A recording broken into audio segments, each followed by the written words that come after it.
In the NFL, the bullies gets bullied. You didn't hear me. Okay. In the NFL, you're going to see the bullies get bullied. In primetime games so far this year, the Buffalo Bills have been bullying everybody they played. They bullied the Miami Dolphins. They bullied the Jacksonville Jaguars. Okay, the Miami Dolphins, that was Thursday night football. Jaguars was Monday night football. Now we on Sunday night football. Will they complete the trifecta? No. They got bullied. They got bullied by the Baltimore Ravens, man. They're like big brother Baltimore Ravens took care of business of little brother Buffalo Bills. I mean, I heard from Bills fans where they pretty much said their only competition this year is really the Kansas City Chiefs. That's halfway right. Like, you got to worry about the Chiefs. You're gonna have to worry about the Texans. You're gonna have to. I think you're gonna have to worry about the Chargers. I do. You're gonna have to worry about the Steelers. You're gonna have to worry about the Jets in your own division. I wouldn't sleep on Miami still. I would not sleep on them, but I get it. If you're a Buffalo Bills fan, you pretty much you've been owning the Miami Dolphins. So get that. And then you can't forget the Baltimore Ravens. All right? And I think the Baltimore Ravens, I think they heard some of the little disses and stuff from Buffalo Bills and all that. And the Buffalo Bills fans, not the players or such. Or from the media. Because they like imagine if Josh Allen, imagine if Lamar Jackson played the way Josh Allen played in this game and the Baltimore Ravens lost. Oh my goodness, it will be, oh man, see, Lamar Jackson's not him and all this blah blah blah. I don't think Josh Allen is going to receive that kind of flack. I don't. And I'm not saying he deserves that, because when they say that about Lamar Jackson, he doesn't deserve it. Especially from these and it's mostly the media people on ESPN and on Fox Sports where they overhype and over exaggerate stuff. But anyways, back to the game. I mean, the Baltimore Ravens, they pretty much did Baltimore Ravens type things. They ran the ball, dominant run game, dominant defense. Dominant run game, dominant defense. Dominant defense, dominant run game. I mean, Lamar Jackson, how many? He threw for 156 yards, 13 for 18, and two touchdowns. I mean, but that's the thing. Like some of the things that he does out there on the field, you just can't track it in what on how they do stats. Because when you're out there, you're being a defender. That dude is a threat to run. He's also a threat with his passing. That is hard to stop. Do they have a stat for that? Is that advanced stats? I don't know. Maybe it's alien advanced stats. I don't know. But Lamar was on point. Derrick Henry was on point. Like his first touchdown play, nobody touched him. I don't get that. That whenever he's running the ball, there should not be a play where he does not get touched. Like I can see if he was like the one of the smaller players there, and it's just difficult to touch him. He's one of the biggest players out there, one of the strongest, and he's fast. All right, but the fact that he didn't get touched, it showed me that the Buffalo Bills defense, I don't know,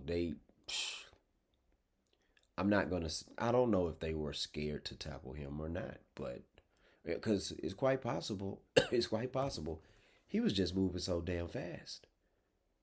We not out there. How are we supposed to know? Like, how can we say, hey man, y'all didn't even touch him? Well, you get your butt out there and you go touch him. You know.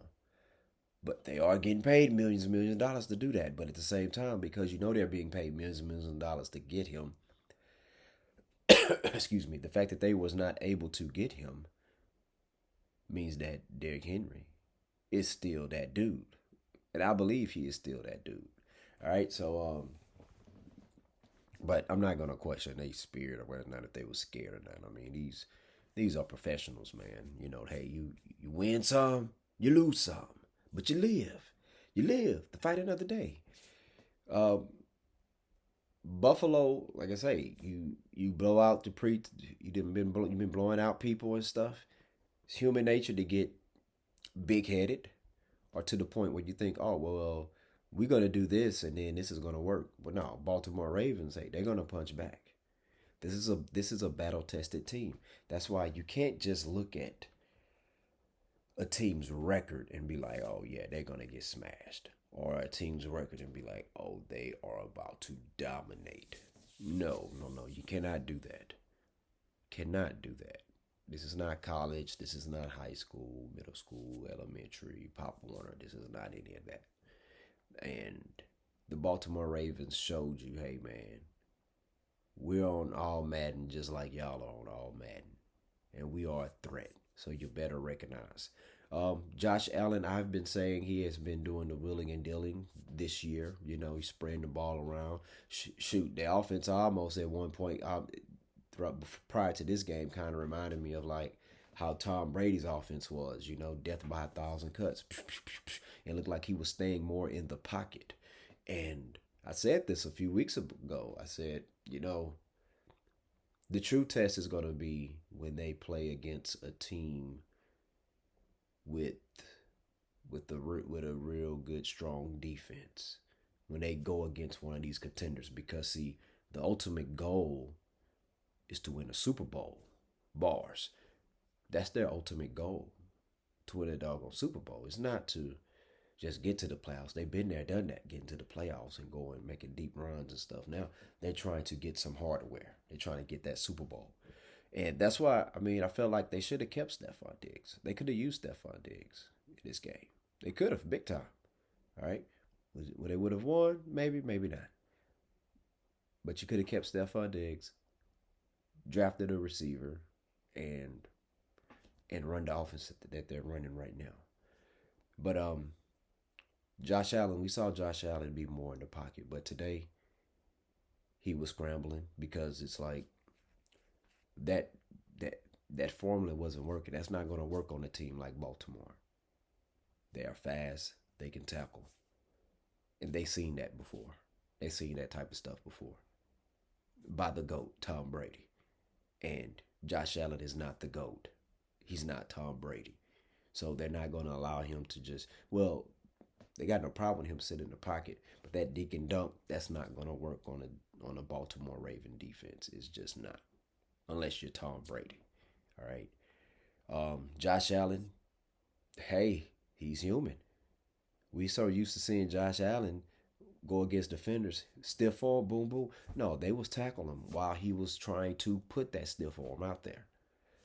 He needs to watch that. You got to slide. You got to go out of bounds. You got to. You got to, because your team needs you, Josh Allen. They need you. You're getting older. What is he, 28? You're getting older. Hey, that's, you know, those are the breaks, you know. But Lamar, man, Lamar was doing Lamar Jackson type things, man. I wasn't surprised what Lamar Jackson was doing. Any of y'all was surprised what Lamar Jackson was doing out there?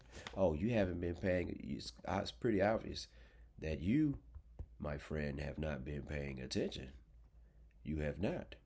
You have not been paying attention to Lamar Jackson if you were surprised by that game, man. And you know, you got a lot of people saying, "Oh, well, he should throw 300, 400 yards. He didn't throw that, so he didn't do much." Man, that's empty calories, man. Empty calories. Who needs those gaudy stats? If I can destroy you by throwing 156 yards and 2 touchdowns and running the ball, mission complete. My mission is to win. Now, my submission would be my side mission would be to not only win but to dominate you. And if I'm able to dominate you, hell, if I throw 10 yards and I dominate, okay, that means y'all couldn't y'all couldn't do anything with me, and I only threw 10 yards. So why do I need to throw more? Hmm? Like, stop me from running. Stop Derrick Henry from running. Then I'll throw. Yeah, yeah. That's why I say I'm thinking about basketball right now, but whenever you have a player like a LeBron James or like you take Carl Anthony Towns, who recently got traded, right? 7 feet tall. He has a real good low post game, mid post game, high post, elbow. I think he's capable of being dominant in those factors. But he decided that, hey, I want to be the best big man to shoot the 3-pointer. So with you could be a foot taller than somebody, but when you shooting a 3-pointer, that defender that you're a foot taller than, they're like, okay, shoot that. I'd rather you shoot the 3-pointer than post me up. You know what I'm saying? You're letting the defender off the hook when you do that. And if you're Lamar Jackson, when you know they can't stop you running and stuff, and you're Derrick Henry, that they can't stop him from running, and you just want to just throw the ball to get up some numbers, well, you're letting the defense off the hook. And the Ravens, they did not let them off the hook at all. Okay? They did not let him off the hook. But let me see. What's today's date? Okay, yeah, but this was a well, I'm not gonna say a wake up call for the Bills because you don't expect to win every game, but you don't want to get beat like that. Like the Ravens scored 35 points, but it damn near felt like it was gonna be like almost like they was gonna score 50, but I guess they didn't score it because they kept running the ball and running the clock out. But real good game, real good game. So shout out to the Baltimore Ravens taking care of business. People want to trip on some of their losses. I mean, but hey, you lost to the Chiefs. Most people lose to the Chiefs with Andy Reid as coach, Patrick Mahomes at quarterback, Chris Jones on the defensive side of the ball, Travis Kelsey at tight end. All right, and Taylor Swift. So I don't know. Was Haley Steinfeld at the game? Was she at the game? I don't know. I don't know. I do not know. Um, she's busy. I'm pretty sure. She's got that movie coming out with Michael B. Jordan that Ryan Coogler directed. Sinners. Looks like that's gonna be a good movie. Can't wait to see that. But yeah. So I don't know if Haley Steinfeld, if she didn't show up, had she showed up, would that have made a difference? Hmm. I don't know. I don't know that. Maybe. Maybe. Could Spider Gwen have helped a little bit? Maybe. Could Kate Bishop have helped a little bit? Maybe. I don't know. I don't know. We'll see. We'll see. But anyway, share your thoughts. Let me know what y'all think about this Ravens victory over the Bills, about this game. I mean, do you think is it time for the Bills to panic? Of course, I don't think they should be panicking. What I do hate about this, though, by them getting blown out like this on national television, they have my Texans next. But hey, my Texans is a good team. We'll be waiting on them. Don't expect the Bills to be a pushover at all. Is it possible that Buffalo was probably overlooking Baltimore because they are looking forward to Stephon Diggs? I don't think the entire Buffalo Bill team felt that way. Like, if you're overlooking the Baltimore Ravens, then something is clearly wrong. I don't care who you play after Baltimore. You overlook them, okay. Um, I do feel like Josh Allen, after the way he performed last week, the fact that he mentioned in his press conference that it felt good. It's a good feeling by not have anyone on your team calling for the ball and begging for the ball. And to think about it with that, man, hey, nobody shouldn't be begging for the ball. If the person is open, get them the ball, communicate that stuff. But I talked about that earlier. But that means that he has Stephon Diggs on his mind. He has Stephon Diggs on his mind. Like, he's trying to prove a point. And maybe they feel like, hey, if we prove a point, we beat the crap out the Texans. Yeah, and hey, man, are you trying to win the trade? You trying to, like, because y'all can, let's say if y'all blew the Texans out, y'all blew them out by 40, 50 points. Let's say Stephon Diggs had one catch, no touchdowns, 10 yards, right? If the Texans win the Super Bowl this year, and they have a strong chance to do that, if they win the Super Bowl this year, Stephon Diggs, Texas, Stephon Diggs wins that trade. Because the main goal is to get a Super Bowl bars. We got to keep the main thing, you know? So, and that's why I felt like this game was important for Buffalo and Baltimore because these are two teams who are trying to win the Super Bowl.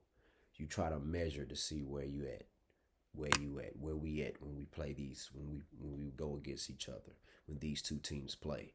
And Buffalo did not show up today. But hey, those type of things they happen, man. They happen. Prior to that Miami Dolphin game, I felt like the Dolphins were potential contenders. I did, but the Bills made them not look like good potential contenders. Just like how the Ravens made the Bills not look like contenders. It happens. Matchups. It happens. So, you know, we'll see. But I'm looking forward to this Texans and Bills game. But this was a hey, in the NFL, the bully's gonna get bullied. All right. Just because you beat somebody down on one block, you go to the other block, hey, they gonna beat you down. All right. So gotta be prepared at all times. Share your thoughts. Let me know what y'all thought about this game though. Please hit that like and subscribe button. It's free of charge. It really is. All right. Show your support. Um, and yeah, that's it. Thank y'all for tuning in. Student of the Game podcast. Peace out.